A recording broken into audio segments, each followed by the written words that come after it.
This is Ron Rubel in Jefferson, Tennessee, and today's video was supposed to be about doing part of the restoration.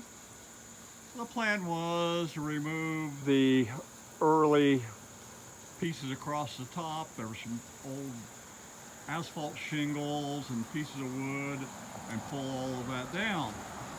That was the plan.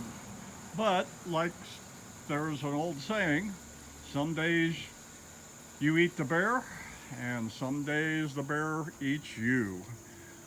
Part of the plan today was to put a second coat of paint on the door I'm restoring onto my fake doorway. But here's what really happens.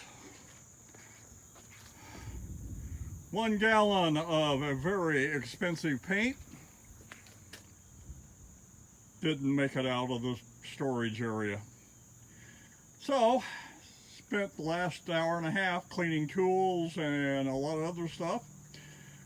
So much for getting restoration done today.